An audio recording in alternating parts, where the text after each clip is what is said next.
take us through your economic analysis of exactly where social media is and to what extent does the business model drive the behavior? Yeah, I think the business model is absolutely fundamental here.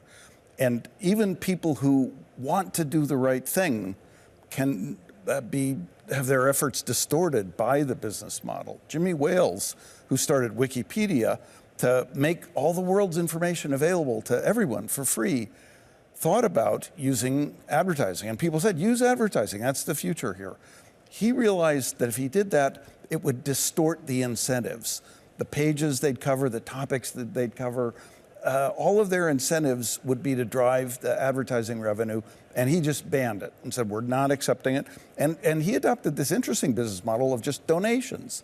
And I think it's the most constructive organization to come out of the whole web revolution. And all the other ones based on advertising, I think, have really done a lot of harm. So media has depended upon advertising for a long time. Newspapers, certainly, including the want ads. Remember those? Yep. And network television that I spent a fair amount of time in. Sure. And it always has some distorting effect.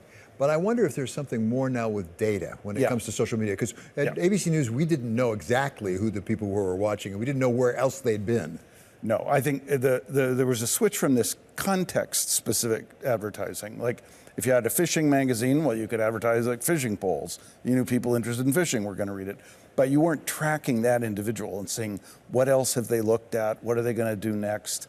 And manipulating the information they see to get a particular outcome. So it's the digital targeted advertising that I think has become so dangerous. And the other problem is that targeted advertising also makes it very viable to build your model on extremism. At the same time, these large social media companies are making a fair amount of money off of this.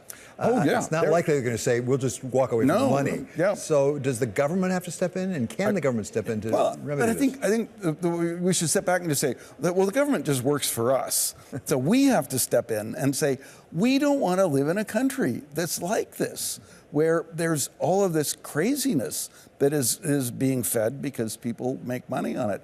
And we also have to remember that the way the market is supposed to work is that I pay to get something from a vendor. The vendor gives me something. If I'm happier with what I get than the money I gave away, I'll keep with that vendor. If the vendor is happier with the money they get instead of the thing they gave away, they're happy. We both come out ahead. What's dangerous about this advertising model is it's a system based on third-party payment.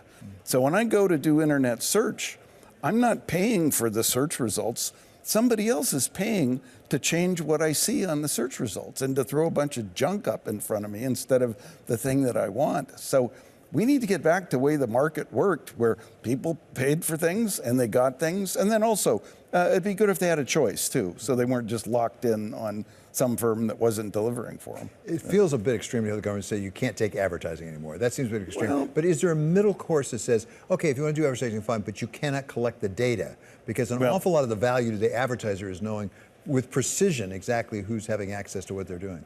I think there is a middle ground. I think one based on getting inside their technology is too hard. But the middle ground is we should just tax targeted digital advertising.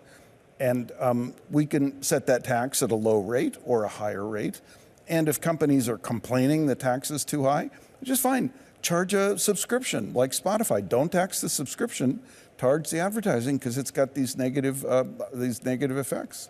I've gone public on this, said one other thing you should do is make this a progressive tax. Make it big. So if you have less than $1 billion of revenue a year, if you're the New York Times, you don't pay any taxes. But if you're getting like $50 billion a year, you should pay a pretty hefty tax rate on that.